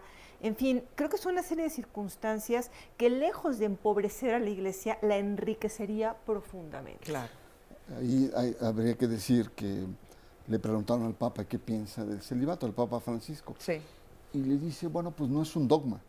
Es decir, el celibato es una tradición dentro de lo que es una iglesia, es decir, una estructura que administra lo religioso, que es el sentido último de una iglesia, desde el punto de vista sociológico. Quiere decir que no es... Quiere decir que Pedro, que hubo papas casados, que el proceso de celibato llega hasta el siglo X, en donde van apareciendo propiedades, intereses, la iglesia, es decir, la estructura administrativa de la fe cristiana, se va llenando de poder y por lo tanto hay intereses.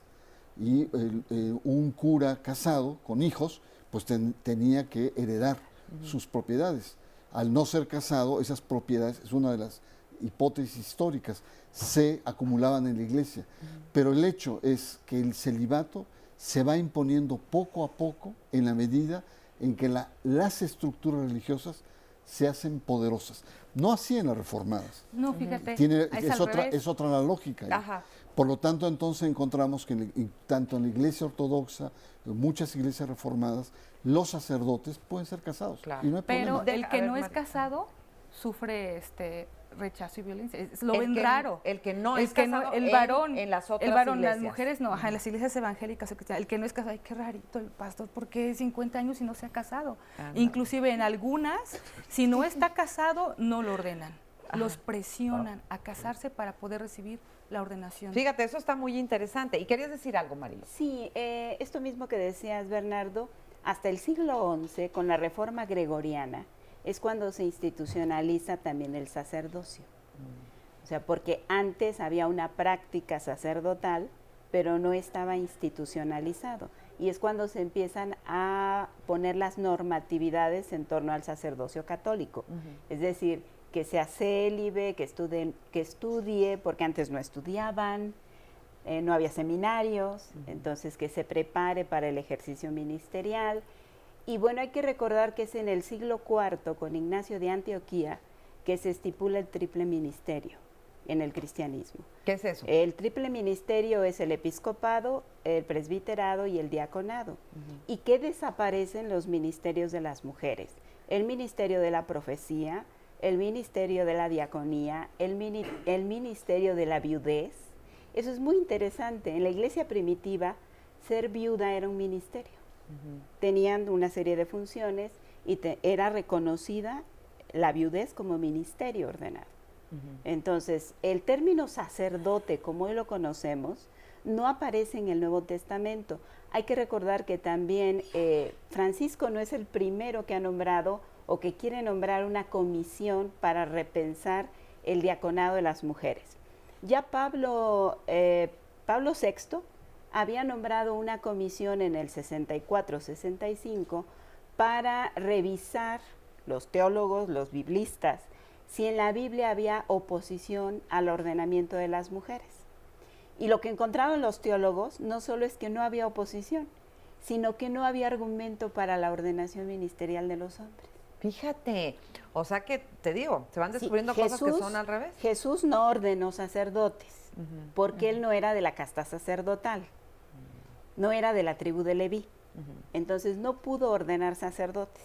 Ahora, esto que estábamos diciendo acerca de las diaconisas, ¿se dice? ¿O cómo? O sea, diaconisas, y que ahora se va a repensar o podemos abrir a la discusión, no es un poco, y perdonen mi lenguaje un poco burdo, pero no es un poco como atole con el dedo.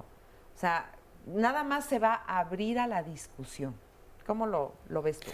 Bueno, es un avance. Es una reivindicación que tienen las religiosas, que por lo menos frente al tema de la ordenación de mujeres es como un paso, como para decir en la historia, en la memoria, hombre, por lo menos de unos mayores pasos. Hay que recordar que en el mundo católico, sobre todo, hay más de 2 millones de religiosas frente a 400,000 sacerdotes en el mundo. Sí.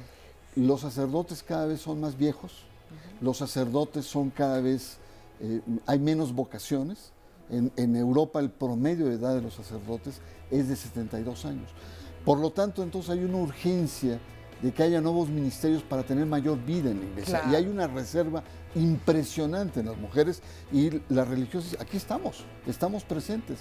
Pero otra vez esta lógica patriarcal que dice, no, déjame ver, entonces, vamos a estudiar. Por lo menos se abre a la discusión, digamos, el tema.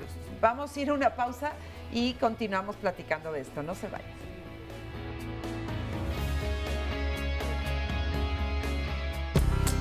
Estoy convencido de la urgencia de ofrecer espacios a la mujer en la vida de la Iglesia y pido una presencia femenina más capilar e incisiva en las comunidades, aseguró el Papa Francisco en febrero de 2015. Estamos de vuelta en Diálogos en Confianza. Bueno, mañana, como les decía hace varios bloques, tenemos un tema muy importante, muy interesante. Reflexionemos sobre el racismo. Y este programa lo realizaremos desde el Museo de la Ciudad de México. Así que a las personas que nos quieran acompañar a través de las redes sociales nos lo pueden hacer saber o la vía telefónica. El número es el 51 66 40 00 y con mucho gusto pues allá nos veremos el día de mañana a las 9 de la mañana. Vamos a ver el resumen de la segunda parte de hoy. Hay que decirlo y hay que reconocerlo. No solamente estamos solas nosotras, ¿no? Nunca tuve un problema por ser mujer. Al ministrar los sacramentos, que los hombres no quisieran recibirlo de mi mano, no. Había un grupo de mujeres, lo encontramos en los textos bíblicos, que apoyaban a Jesús con sus bienes. Ajá. Y María de Magdala es una de ellas. El hecho de que ella lleve el nombre de la ciudad habla de la importancia lo importante que ella era para la ciudad. Y una reflexión muy profunda de la Iglesia en cuanto al respeto a la mujer a decidir en muchos aspectos de su vida. Hay muchos obispos, muchos teólogos que son abiertos a esta problemática de las mujeres. Pero hay un rezago muy grande, estructural. Las mujeres jóvenes están perdiendo esta relación con la religiosidad católica. El obispo de Toluca, de donde viene Amparo, acaba de declarar que no va a permitir que las mujeres, o solamente las mujeres cuya vestimenta no ofenda a Dios, puedan entrar en los templos. Imagínate nada más. Yo siento que la iglesia, lo que yo he vivido es que me ha dado como un lugar muy especial como persona. No me he sentido nunca relegada como mujer. Al contrario, o sea, si algo me ha dejado como mi enseñanza dentro de la iglesia es la dignidad que tengo como persona humana, no necesariamente como mujer, como persona. También en mi trabajo como acción social que realizo, doy talleres de terapia de arte a mujeres en apuros, ¿no? Mujeres embarazadas, en situaciones de dificultad. Y esta formación que he recibido dentro de la iglesia me ha ayudado para trabajar a favor de ellas. Creo que el cristianismo, desde sus inicios, le dio un lugar muy especial a la mujer. Que claro que vale la pena a veces retomarlo, ¿no? Y los papas lo han hecho a lo largo de mucho tiempo. Por ejemplo, Juan Pablo II, ¿no? En 1995, en su carta a las mujeres, él habla, ¿no?, de esta dignidad de la mujer, hasta pide una disculpa si en algún momento dado la iglesia no cuidó este papel preponderante de la mujer. Y pues en la encíclica Mulieris Dignitatem, cuando él habla del genio femenino, ¿no?, este término que a veces utiliza la iglesia, que celebra estas diferencias de la mujer, como reconociendo estos dones que son especiales en ella, ¿no? Mi visión es como de un feminismo más moderno, ¿no?, más actual, que no es un feminismo que se contrapone con el hombre, ¿no?, que lo que busca es una provocación, sino lo que busca es una colaboración, ¿no?, basado en esta complementariedad entre hombre y mujer. No considero que porque unos crezcan, otros disminuyan, ni porque la mujer gane terreno, el hombre lo tenga que perder. Lo que prefiero es como lograr esta complementariedad y un trabajo mucho más en equipo. Bueno, y seguimos con nuestras invitadas aquí, que agradecemos mucho su presencia, por supuesto. ¿Tú eres de la Iglesia Ortodoxa? Iglesia Metodista Metodista de México. Sí. Ok. Y eres presbítera. Presbítera. ¿Qué significa eso? Las mujeres hemos tenido la oportunidad de participar, de servir. Nuestra tarea es servir en las diferentes congregaciones donde somos enviadas. Puede ser una congregación pequeña, puede ser una congregación rural, una congregación citadina, a enfrentar los retos que se nos dan. Okay. O que nosotros vemos que hay ante la comunidad. ¿Y por qué escogiste específicamente esa iglesia? Bueno, yo vengo de un origen metodista de mis abuelos, mis padres, pero la decisión la tomé yo. Okay. Desde temprana edad yo tuve mucha inclinación. Yo creo hoy que es un llamamiento para servir. Ok, perfecto. Y estamos platicando con Guadalupe, que apenas empiezas, ¿verdad, Guadalupe? Sí. Tú eres pastora, digamos. Sí, tengo 2 años ya ministrando. Yo también estoy en un proceso, estoy estudiando, estoy tomando mis materias y con el objetivo de algún día llegarme a ordenar, pero ya estoy ministrando en iglesias rurales. Ok, muchas gracias, Guadalupe. Y Ruth, también muchas gracias a ti. Y por acá está Cristina, también, presbítera también. Sí. A ver, Cristina. Pues estoy satisfecha porque es una iglesia que ha reconocido a la mujer en el diaconado. La primera iglesia, siendo joven desde 1930 en su independencia que obtuvimos, es la primera, ordenó en 1994 a la primera obispa en México. Y bueno, somos bien aceptadas por todas las congregaciones. Tenemos congregaciones que no admiten que las mujeres ministren. En 84 iglesias, por ejemplo, 5 podrían o X todavía estar en ese proceso. En ese proceso. Sin embargo, en ese proceso yo me siento feliz porque es como subirse en un avión y viajar a velocidad bastante fuerte y no quererme bajar. Ok.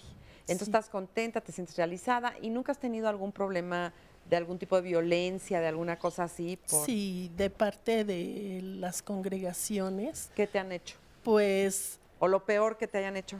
Pues leerme una carta en plena congregación, en pleno culto, interrumpirlo y acusarme de cosas que yo ni siquiera sabía, ¿no? Ajá. Eso es lo peor que me ha pasado. O lo mejor, porque también te hace víctima, ¿no? Claro. Y entonces, pues es un medio para luchar.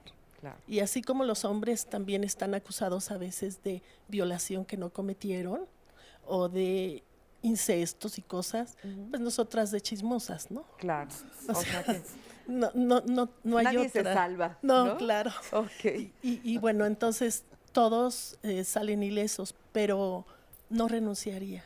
¿No? No, porque es algo maravilloso y la Iglesia Metodista de 1930 a la fecha es la iglesia pues bien postulada ante gobernación, también estamos ahí registradas y bueno, para mí ha sido maravilloso. Qué bueno, y muchas gracias por compartirlo. No, al contrario, por ustedes, por invitarnos. Y me voy a pasar para acá con Raquel, que ustedes ya la conocen. Es más, acabas de estar la semana pasada, ¿verdad, mi Raquel, en el programa? ¿Tú por qué estás hoy aquí hablando de este tema? Conozco a muchas mujeres que sirven en la iglesia, muchísimas. Mujeres católicas como Elisa Azcárate, como Rosa María Moreno, que son religiosas de diferentes congregaciones, que son mujeres muy estudiadas, muy trabajadoras en la Iglesia Católica. Y conozco muchas mujeres en la Iglesia Evangélica. Yo soy evangélica y algo que quiero compartir es que en México hay varias denominaciones evangélicas que tienen pastoras. La Iglesia Luterana tiene pastoras ordenadas, la Iglesia Menonita tiene pastoras ordenadas, la Iglesia Congregacional tiene pastoras ordenadas. Y yo creo que es muy importante darnos cuenta que las mujeres, siempre se dice que las mujeres somos el brazo derecho de los pastores o de los sacerdotes, no, somos el brazo derecho, el brazo izquierdo, los dos pies y el corazón de las iglesias. Sí, así es. Y muchas gracias por estar aquí nuevamente. Encantadísimo. Vamos con Óscar Virbés, que tiene muchas llamadas telefónicas y comentarios para usted. Guadalupe Riestra nos dice, el tema de hoy es sumamente interesante y polémico. Sin embargo, en mi opinión, lo que piensan los hombres se ve claramente reflejado en la cantidad de mujeres que están en la audiencia, como mayoría. Está, justo ya le había dado lectura. Luis Rábago, felicito al foro. Pero es muy importante el papel que juega la mujer cuando tiene otra sensibilidad en el ministerio, a diferencia del varón. Por lo tanto, hace un complemento en el servicio de la iglesia. Saludos a la madre Elisa, que está en el foro. Es su esposo. Es su esposo, muy bien. Recibidos los saludos. Juan Francisco Meso Solís, de Tlalnepantla de Vaz. Para que quieran las mujeres el poder. No, ¿Para qué quieren? Es que dice quieran, por eso es la confusión y no tiene el acento. Entonces, ¿para qué quieren las mujeres el poder? Dios es amor. Una mujer fue la madre de Dios. Dios omnipotente eligió a una mujer para ser la madre de Dios. Tomás Bernardo de la Rosa, muchas felicidades por el tema de hoy en el programa. Griselda Mejía Quirós, de Juchitepec, solamente quiero felicitarlos por el tema del programa de hoy. Muchas gracias. Señora Orozco, en la Iglesia Católica siempre se ha reconocido a la mujer. Solo falta información porque durante muchos siglos han existido 3 mujeres que se han considerado doctoras de la Iglesia. Teresa de Ávila, Santa Catalina de Siena y Teresita del Niño de Jesús. Y en la Santoral hay una cantidad de mujeres que se han considerado santas. José Antonio López Osa, de Tlalnepantla de Vaz. Le mando un extenso saludo y enorme felicitación a la doctora Marilú Rojas Salazar. Demetrio Bernal Zárate, considero que tanto las mujeres como los hombres tenemos el privilegio de poseer el Espíritu de Dios dentro de nosotros. Desde ese punto de vista, no debe haber diferencias y menos discriminación. La mujer tiene el poder porque maneja todo y es apoyada, nos dice Antonio Solís Landaverde. Los panelistas no están bien informados acerca del punto de vista de los católicos acerca de los métodos anticonceptivos. La Iglesia Católica proporciona información a los feligreses. La diferencia entre los métodos naturales y artificiales en cuanto a la concepción y cómo tenemos libre albedrío, cada quien decide cuál es el mejor método, una llamada anónima. Hugo Romero, preguntar a los invitados del día de hoy. Dentro de la Iglesia Católica en tiempos pasados, ¿hubo una mujer que llegó a ser papa? A ver si pueden ampliar más sobre este punto, porque yo lo vi en una película. Sí, la de Joana. Exactamente. ¿No? Joana, la papel. Sí, a ver, cuéntenos eso. Bueno, no, oficialmente no hubo una mujer papisa, ¿no? Pero sí hubo una mujer detrás del papado, Lucrecia de Borgia, que era la que tomaba las decisiones de quién iba a ser el papa que seguía, entre ellos todos sus hijos. Claro. Pero entonces es mentira lo de... O sea, es una utopía pensar que una papisa. Era buenísima la película, hasta se embarazaba y abortaba y nadie se enteraba que era mujer. Pero oficialmente nunca ha habido una papisa en ese concepto de lo que es el papa, porque acuérdense que el papado tampoco es que siempre ha existido. Comienza a existir con la institucionalización de la Iglesia. Pero los 4 primeros siglos del cristianismo no hubo papa. Pedro no era papa. Claro. Oye, ¿y qué pasaría si hubiera en algún momento de la historia de la humanidad una mujer llegara a ser papa, o se diría papisa, o cómo se diría? O mamá, porque otra vez volvemos al patriarcado. Ah, claro. Entonces, papá, mamá. Se le diría mamá, ¿no? Nuestra mamá. ¿Qué cambio tan radical sería, digamos, a nivel de la sociedad? Bueno, tampoco hay que utopizar, ¿verdad? Yo creo que pasa lo mismo en la política como en la religión. Podemos llegar al poder, y a propósito de la pregunta que hacían, ¿para qué queremos el poder las mujeres? Creo yo que hay 2 formas de poder. El poder sobre, que es el que ejercen patriarcalmente hombres y mujeres. Aquí no voy a decir que solo los hombres. Claro. También hay mujeres que ejercen el patriarcado. Es el poder de dominación, de imposición, de control, que ese es el que no queremos las mujeres, por lo menos las feministas, y el poder para lograr que las cosas cambien, para lograr que las cosas sucedan, para transformar la sociedad. Y porque estamos como en los Óscares. Según escucho, todas las mujeres somos reconocidas en las tradiciones, en las iglesias, somos muy importantes, somos colaboradoras, somos complemento, pero nunca nos dan el premio. Exactamente. Oigan, pues nos quedan muy pocos minutitos. A mí me gustaría como que cada uno fuera cerrando, como con qué nos quedamos del programa del día de hoy. O sea, ¿cuál sería como el resumen? La conclusión o el cierre. Sí, tenemos 4 minutos para todos. Claro. Yo creo que hemos hablado de lo que hemos sufrido las mujeres en algunas religiones, de los logros que hemos tenido al salirnos de las iglesias que nos oprimían por el sistema patriarcal, pero también es importante decir que somos muchas, que la mayoría de la membresía en las iglesias la representamos las mujeres, somos las mujeres. Entonces es como un llamado a las mujeres, ¿no? Que queremos una iglesia diferente, nosotros podemos hacer esa iglesia diferente. Está en nosotras el hacer el cambio. Muchas de las mujeres educan en las iglesias, dan las clases a los niños, a las niñas, están encargadas de, nosotros le llamamos escuela dominical, de educar a otras mujeres. Ahí está el cambio. Ahí está el cambio, que muchas de nosotras no permitimos seguir en un sistema patriarcal que nos oprimía, que nos anulaba, que nos violentaba, y decidimos hacer un cambio, formar una nueva AR, hacer otra comunión de iglesias donde otra iglesia es posible, y lo estamos haciendo porque las que viven en iglesias así que las oprimen no pueden hacerlo. Entonces es un llamado a vivir su fe diferente, una fe práctica, una fe viva que muestre los valores del reino que Jesucristo vino a instaurar. Gracias. Bernardo. Yo creo que si las iglesias no se abren, como hemos visto que algunas ya se han abierto al tema de lo femenino, tienden a presentar gravísimos problemas.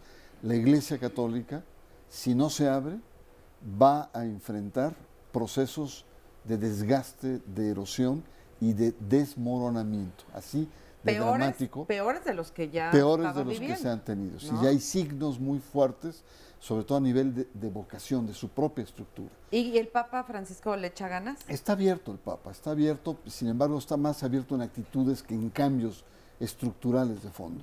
Y otro aspecto, quizá no lo tocamos mucho, es este discurso ideológico que tienen, sobre todo la Iglesia Católica, de ver en la mujer como el paradigma de María, una mujer, digamos, dramática, célibe, casta, sufrida. Es decir, creo que lo que dijo una de tus entrevistadas, la Iglesia tiene que entrar en el corazón de las mujeres, pero en sus realidades. Y cuando hablamos de realidades, no realidades idílicas, sino las realidades concretas que vive la mujer. Las cotidianas. Si la Iglesia no se abre a esto, ese rostro femenino que esperamos de la Iglesia va a meterla a la misma a la misma catolicidad en una profunda crisis. Así es, gracias Bernardo. Reforzando un poco lo que dice Bernardo, considero que lo primero que tenemos que hacer las mujeres es trabajar en nosotras mismas, es aceptarnos, es querernos, es aumentar nuestra autoestima y sentirnos que tenemos una participación activa dentro de la iglesia. Un último comentario, una frase. Sí. Pues Jesús liberó a las mujeres y creo que un cristianismo que no libere a las mujeres es un cristianismo que las oprime. Ok, bueno, pues con eso terminamos por hoy, por lo menos este tema tan polémico, porque la verdad, si se fija, es un tema que da para muchísimo. Entonces, bueno, que hoy sirva un poco para discutir en familia, para comentar las cosas que aquí hemos dicho, y ya seguiremos platicando, por supuesto, de estos temas y de muchos otros. Muchas gracias, Óscar Virués.